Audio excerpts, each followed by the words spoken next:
The Colonel's Challenge. The morning sun cast long shadows across the military airfield as Master Sergeant David Martinez walked toward the hangar. At 52 years old, David had seen more combat than most soldiers could imagine. His weathered hands bore the scars of 28 years of service, and his eyes held the quiet confidence that only comes from surviving impossible situations.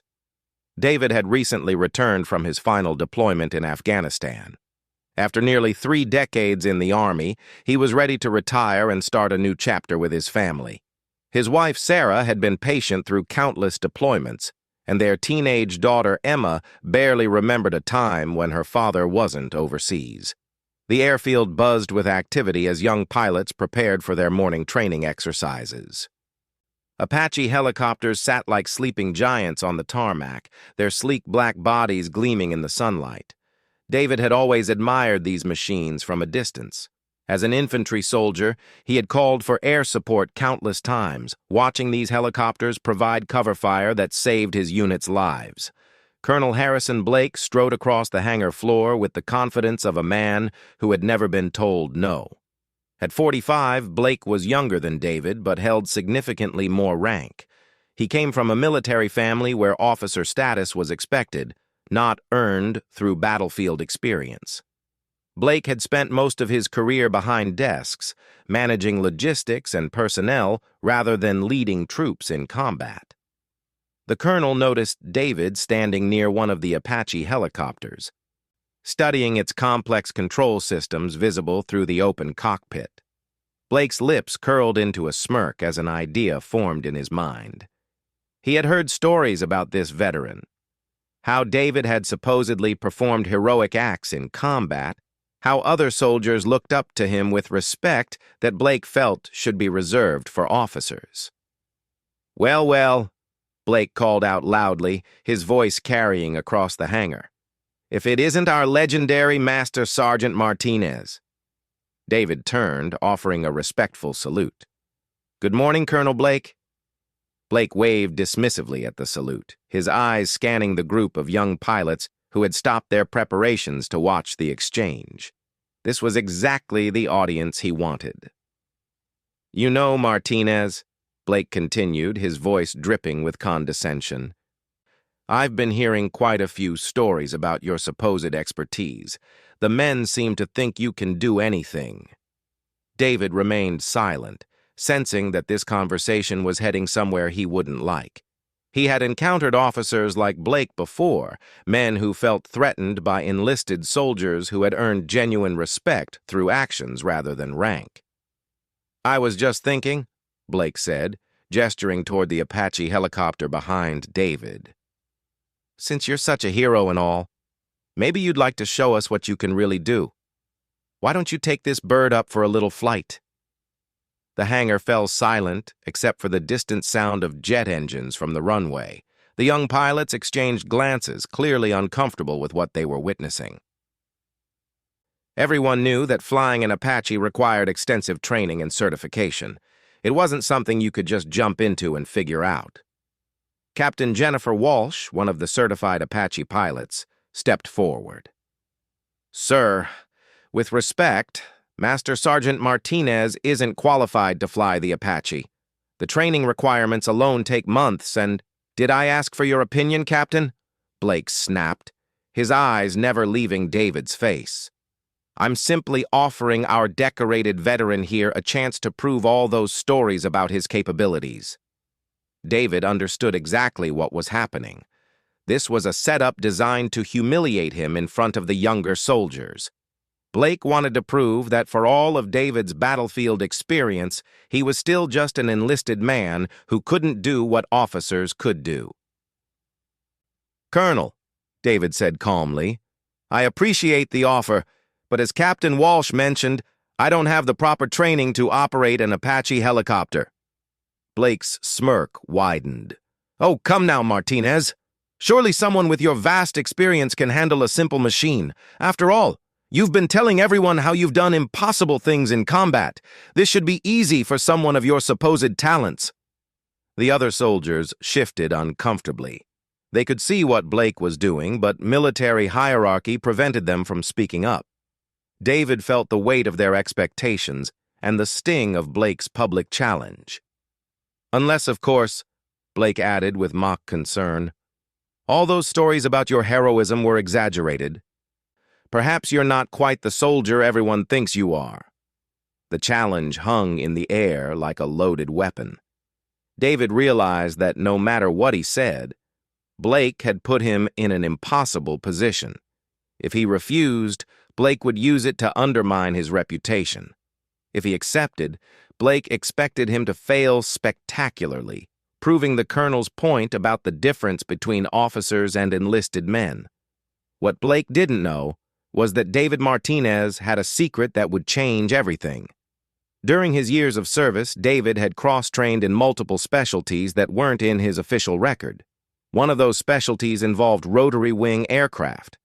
3 years earlier, during a classified mission in Syria, David's unit had been trapped behind enemy lines when their pilot was severely injured. With no other options and enemy forces closing in, David had been forced to fly the damaged Black Hawk helicopter to safety.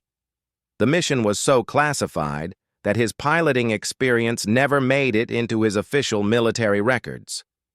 David looked at the Apache helicopter, then back at Colonel Blake's confident face. He thought about his wife, Sarah, who had endured years of worry. He thought about his daughter, Emma, who deserved to see her father stand up to bullies. He thought about all the young soldiers watching this exchange, waiting to see how he would respond to this public humiliation attempt. "You know what, Colonel?" David said quietly, his voice carrying a new edge that made several people step closer to hear. "Maybe you're right. Maybe it is time to show everyone what I can really do." Blake's eyes lit up with triumph. This was exactly what he had wanted. "Excellent. I knew you wouldn't back down from a simple challenge." Captain Walsh looked worried. "Sir, I really must protest. This could be extremely dangerous. The Apache is a complex weapon system, not a training aircraft." "Captain Walsh raises a good point," David said, looking directly at Blake. "Flying this helicopter without proper authorization could result in serious consequences for both of us. Are you sure you want to take responsibility for whatever happens?" Blake waved his hand dismissively. "I'll take full responsibility. Consider this an emergency training exercise. After all, you never know when we might need every available pilot." David nodded slowly. "In that case, Colonel, I'll need you to put that authorization in writing. Military protocol requires proper documentation for aircraft operations." Blake hesitated for just a moment, but his pride wouldn't let him back down now. Not in front of all these soldiers who were watching his every move. "Fine. Captain Walsh, prepare the necessary documentation. I'm authorizing Master Sergeant Martinez to conduct a brief training flight." As Blake strode away to handle the paperwork, David approached the Apache helicopter. Captain Walsh followed him, her concern evident. "Sergeant Martinez," she whispered, "what are you doing? You could get yourself killed, and Blake will just claim you ignored safety protocols." David smiled for the first time that morning. "Captain, sometimes the best way to handle a bully is to give them exactly what they ask for." He climbed into the pilot's seat of the Apache, his hands moving across the controls with surprising familiarity. The other soldiers gathered around, some worried, others curious about what would happen next. Colonel Blake returned with the signed authorization, still wearing his confident smirk. "Everything's in order, Martinez. The bird is all yours. Try not to embarrass yourself too badly." David strapped himself in and began the pre-flight checklist. His movements were smooth and practiced, causing Captain Walsh to raise her eyebrows. She had seen enough pilots to recognize someone who knew what they were doing. "Tower, this is Apache 77 requesting permission for training flight." David's voice came through the radio with calm professionalism. The control tower, unaware of the drama unfolding on the ground, granted permission for takeoff. David's hands moved across the controls with increasing confidence, and the massive helicopter's engines roared to life. Colonel Blake stood with his arms crossed, waiting for the moment when David would have to admit he couldn't actually fly the aircraft. The gathered soldiers held their breath, unsure whether they were about to witness a disaster or something extraordinary. What happened next would change everything for everyone involved, especially Colonel Blake, who had no idea that his simple attempt at humiliation was about to backfire in the most spectacular way possible. The flight that changed everything. The Apache helicopter lifted off the ground with surprising smoothness. David's hands moved across the controls like he had been flying these machines his entire career.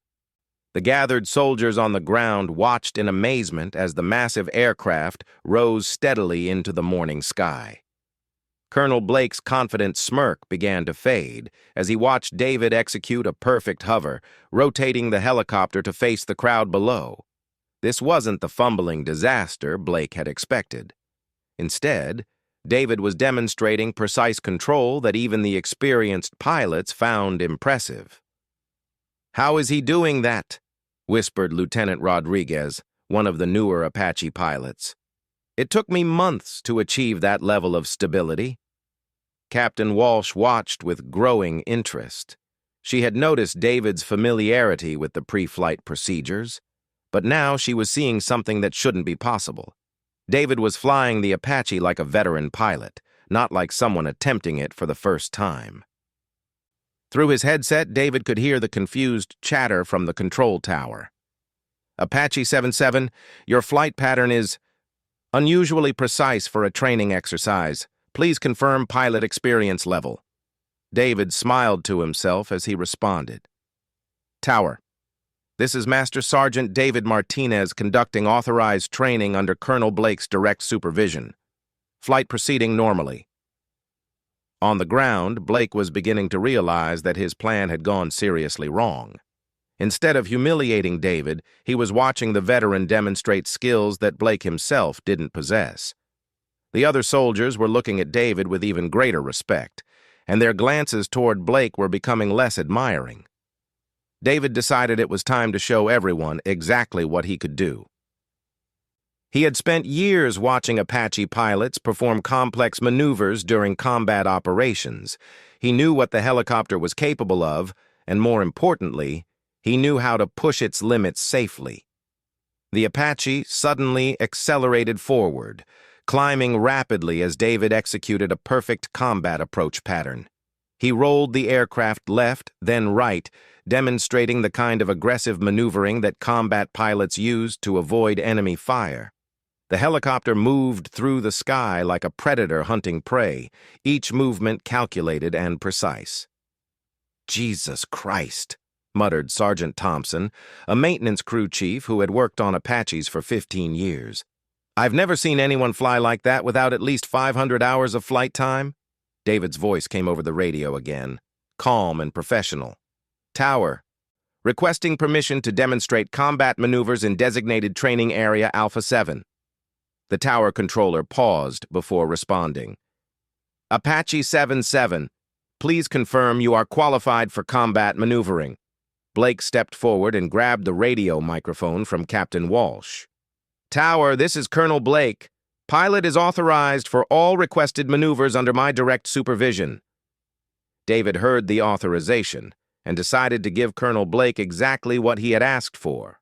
He flew the Apache toward the designated training area, where pilots typically practiced basic flight patterns. But David had something much more advanced in mind. What followed was a demonstration of flying skills that left everyone speechless. David performed a series of combat maneuvers that most pilots only attempted after months of specialized training. He executed perfect attack runs, defensive spirals, and precision hovering that would have impressed instructors at the Army's most advanced flight schools. The Apache moved through the sky like it was an extension of David's own body. He performed a maneuver called a split S, where the helicopter rolled inverted and pulled through a half-loop, ending up flying in the opposite direction at a lower altitude. It was an extremely dangerous move that required perfect timing and absolute confidence in the aircraft's capabilities. Captain Walsh was now staring at her radio in disbelief. "Tower, are you seeing this?" Apache 77 is performing advanced combat maneuvers that I wouldn't attempt without backup. The tower controller's voice reflected his own amazement. Confirmed, Captain Walsh. We have never seen flying like this from someone listed as a first-time pilot. On the ground, the crowd of soldiers had grown as word spread about what was happening. Mechanics, support staff, and even some visiting officials had gathered to watch David's incredible display of flying skills. They were witnessing something that shouldn't be possible. Colonel Blake stood in the center of it all, his face growing redder by the minute. What had started as a simple plan to embarrass a veteran was turning into a public demonstration of skills that made Blake look foolish by comparison.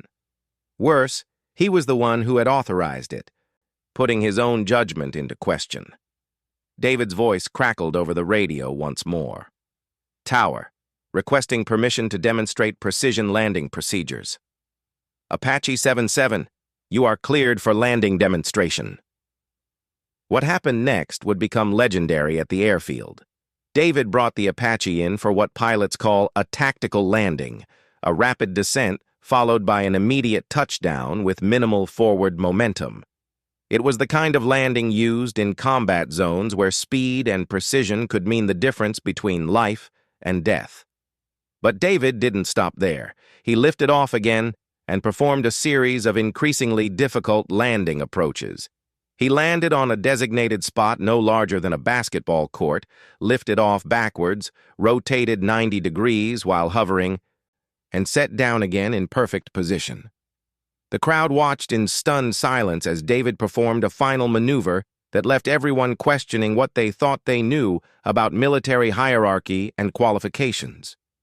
He brought the Apache in for what appeared to be a standard approach, but at the last second, he executed a maneuver that only the most experienced combat pilots ever attempted.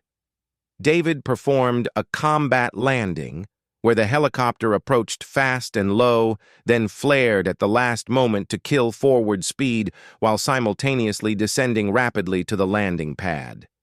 It required split-second timing and absolute confidence in the aircraft's capabilities. A mistake could result in a catastrophic crash. The Apache touched down as gently as a feather, despite the aggressive approach. David calmly shut down the engines and began the post-flight checklist as if he had just returned from a routine training mission. As the rotor blades slowly wound down, an eerie silence fell over the airfield. Everyone was trying to process what they had just witnessed. A master sergeant with no official flight training had just demonstrated flying skills that surpassed most of their certified pilots. David climbed out of the cockpit with the same calm demeanor he had shown before takeoff. He walked toward the crowd, removing his helmet and running a hand through his graying hair. His expression was neutral, showing neither pride nor satisfaction, just the quiet confidence of a professional who had done his job. Colonel Blake stood frozen in place, his mind racing as he tried to understand what had just happened. He had challenged David to embarrass him, but instead, he had given the veteran a platform to demonstrate capabilities that Blake couldn't even comprehend. Captain Walsh was the first to break the silence. "Sergeant Martinez," she called out as David approached, "where did you learn to fly like that?" David looked at her with a slight smile. "You pick up various skills during 28 years of service, Captain." "That wasn't picking up skills," Lieutenant Rodriguez interjected. "That was master-level flying. I've been flying Apaches for 3 years, and I couldn't perform half of what you just did." The crowd murmured in agreement. They had all seen enough military aviation to recognize exceptional skill when they witnessed it. David's demonstration wasn't just competent flying, it was artistry in motion. Blake finally found his voice, though it came out smaller than he intended. How did you know how to do that?" David turned to face the colonel directly. "You challenged me to prove my capabilities, sir. I simply demonstrated what you asked to see." "But your records don't show any flight training," Blake protested, his voice rising slightly. "You're infantry, not aviation." David's expression remained calm, but there was steel in his voice when he responded. With respect, Colonel, my official records don't include everything I've done in service to this country. Some missions require capabilities that don't make it into standard personnel files. The implication hung in the air like smoke from the Apache's engines. Everyone present understood that David was referring to classified operations, the kind of missions where soldiers learned whatever skills were necessary to complete the job and survive. Blake realized that his attempt to humiliate David had backfired completely. Instead of proving that enlisted soldiers couldn't match officers' capabilities, he had demonstrated that some enlisted soldiers possessed skills that far exceeded anything Blake had ever achieved. Worse, he had done it in front of dozens of witnesses who would undoubtedly share the story throughout the base and beyond. Blake's reputation as a competent leader was now in serious jeopardy, and it was entirely his own doing. As the crowd began to disperse, still buzzing with excitement about what they had witnessed, Blake realized that the worst part of this situation was yet to come. Word of this incident would inevitably reach his superiors, and he would have to explain how he had authorized an unauthorized flight that revealed his own ignorance about the capabilities of his personnel. David Martinez had given Colonel Blake exactly what he had asked for, and it was about to cost Blake everything he thought he had achieved in his military career. The Colonel's downfall. Word of David Martinez's incredible flight demonstration spread through the military base like wildfire. By noon, soldiers from different units were approaching David with requests to hear the full story. The tale grew with each telling, but the core facts remained unchanged. A master sergeant with no official flight training had outflown certified Apache pilots, while his commanding officer watched in stunned silence. Colonel Blake retreated to his office, hoping to control the damage before his superiors learned about the morning's events. He spent the afternoon trying to craft an official report that would minimize his role in authorizing what was clearly an irregular flight operation. But Blake's efforts were too little, too late. Captain Walsh had already filed her own report detailing the unauthorized flight and expressing concerns about safety protocols. The tower controllers had logged everything, including Blake's direct authorization for increasingly dangerous maneuvers. By 3 p.m., Blake received a call that made his stomach drop. "Colonel Blake, this is General Morrison's office. The General would like to see you immediately regarding this morning's flight operations." Brigadier General Patricia Morrison was a no-nonsense officer who had earned her position through merit rather than connections. She had commanded troops in Iraq and Afghanistan, and she had little patience for officers who put politics above military professionalism. Blake walked into the general's office expecting a private conversation about proper procedures. Instead, he found General Morrison seated behind her desk with several other high-ranking officers present, including Colonel James Wright from the Inspector General's office. "Colonel Blake," General Morrison began without preamble, "I've been reviewing some very interesting reports about this morning's activities. Would you care to explain how Master Sergeant Martinez came to be flying an Apache helicopter under your authorization?"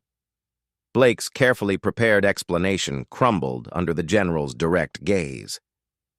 "General, I was conducting an informal assessment of personnel capabilities. Master Sergeant Martinez expressed interest in aviation, and I thought, you thought it would be appropriate to authorize an unqualified soldier to operate a $35 million aircraft." General Morrison's voice was deadly quiet. "An aircraft equipped with weapon systems and classified avionics?" Blake realized that his simple attempt to humiliate David had created a security nightmare. The Apache helicopter contained sensitive technology that required special clearances to access. By authorizing David's flight, Blake had potentially violated numerous security protocols. Colonel Wright leaned forward. "Colonel Blake, our investigation has revealed some troubling patterns in your command decisions. This incident with Master Sergeant Martinez appears to be part of a larger problem with your leadership approach." Blake's mouth went dry. "Investigation?" General Morrison opened a thick folder on her desk. "After this morning's incident, We decided to review your entire command history. What we found was disturbing. Multiple reports of inappropriate treatment of enlisted personnel, favoritism toward junior officers from connected families, and a pattern of decisions that prioritize your ego over mission effectiveness. The room fell silent as Blake processed the implications. This wasn't just about David's flight anymore. His entire military career was under scrutiny. Furthermore, General Morrison continued, Master Sergeant Martinez has requested a meeting to discuss his experience under your command. Given his exemplary service record and the respect he commands among the troops, we've decided to hear what he has to say. 20 minutes later, David Martinez entered the general's office. Unlike Blake, who appeared nervous and defeated, David carried himself with the quiet confidence of a soldier who had nothing to hide. Master Sergeant Martinez, General Morrison said, we understand you have some concerns about Colonel Blake's leadership methods. David remained at attention. General, I prefer to let my actions speak for themselves. This morning's incident was regrettable, but it highlighted some ongoing issues with unit morale and leadership approach. Tell me about this morning's flight, the general commanded. How did you acquire the skills to fly an Apache helicopter? David's response was measured and professional. General, during a classified operation in Syria 3 years ago, my unit's pilot was critically wounded during extraction. With enemy forces approaching and no other qualified personnel available, I was forced to fly our damaged Black Hawk to safety. The mission commander felt that including flight training in my official record might compromise operational security. Colonel Wright made a note. Do you have documentation of this operation? Yes, sir. The mission is referenced in classified after-action reports filed under Operation Silent Eagle. Major General Stevens commanded the overall operation. Blake watched his world crumble as he realized that David's mysterious flight skills had a legitimate military explanation. David wasn't showing off or being insubordinate. He was a decorated veteran with capabilities that Blake had been too arrogant to recognize. General Morrison consulted her computer terminal. I see the reference to Operation Silent Eagle. Master Sergeant Martinez, why didn't you inform Colonel Blake of your flight experience when he made his challenge? David's answer was carefully diplomatic. General, the colonel didn't ask about my qualifications. He seemed more interested in making a point about military hierarchy than in understanding his personnel's actual capabilities. The room fell silent again as the full implications of Blake's behavior became clear. He had publicly challenged a highly qualified soldier while assuming that rank automatically translated to superior ability. Colonel Blake, General Morrison said, her voice carrying the weight of final judgment, your conduct this morning demonstrates a fundamental failure to understand your role as a leader. You authorized a dangerous operation based on personal animosity rather than military necessity. You failed to properly assess your personnel's qualifications. Most seriously, you created a situation that could have resulted in loss of life and equipment. Blake tried one last time to salvage the situation. General, I was only trying to maintain proper military discipline and... You were trying to humiliate a decorated veteran in front of his peers. General Morrison cut him off. That is not leadership, Colonel. That is bullying, and it has no place in the United States Army. Colonel Wright opened his briefcase and pulled out several documents. Colonel Blake, based on our investigation and the events of this morning, you are being relieved of command effective immediately. You will face a formal review board to determine the appropriate administrative action. Blake's face went pale. General, surely we can work something out. This is just a misunderstanding. The only misunderstanding, General Morrison replied, was your belief that you could treat good soldiers poorly without consequences. Master Sergeant Martinez, thank you for your service and your professionalism in handling this situation. David saluted sharply. Thank you, General. Permission to return to duty? Granted. And Martinez, your flight skills haven't gone unnoticed. If you're interested in transitioning to aviation before your retirement, we can make that happen. David smiled for the first time since the morning's events began. I appreciate the offer, General, but I'm looking forward to retirement and spending time with my family. As David left the general's office, Blake remained seated, staring at the documents that would end his military career. His simple joke had revealed his own inadequacies while highlighting the exceptional qualities of the soldier he had tried to humiliate. News of Blake's relief from command spread through the base even faster than the story of David's flight. Soldiers who had suffered under Blake's leadership felt a sense of justice, while others learned valuable lessons about respect, humility, and the true meaning of military leadership. 2 weeks later, Colonel Harrison Blake submitted his resignation from the Army rather than face the formal review board. He left the service in shame, his reputation destroyed by his own arrogance and poor judgment. David Martinez completed his final weeks of service with the respect and admiration of everyone who worked with him. At his retirement ceremony, General Morrison personally presented him with additional commendations that had been declassified, including recognition for his heroic actions during Operation Silent Eagle. In her speech, General Morrison said, "Master Sergeant Martinez represents everything that is excellent about our military: courage, competence, humility, and an unwavering commitment to mission success. His actions remind us that true leadership comes from earning respect through deed, not demanding it through rank." As David walked off the base for the last time, carrying his retirement papers and surrounded by soldiers who genuinely respected him, he reflected on the morning that had changed everything. Colonel Blake's joke had backfired in the most spectacular way possible, but it had also provided a valuable lesson about the difference between authority and leadership. David Martinez had proven that real capability speaks louder than rank, and that sometimes the best response to a bully is simply to show them exactly what they asked to see.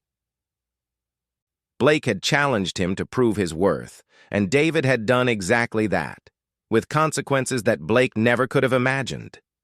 The story of the colonel who joked and told the veteran to fly the Apache became legendary throughout the military, serving as a permanent reminder that respect must be earned, not assumed, and that true leaders understand the capabilities of their people rather than making assumptions based on rank or appearance. Colonel Blake learned too late that when you challenge someone to prove their worth, you had better be prepared for them to exceed every expectation you thought you had.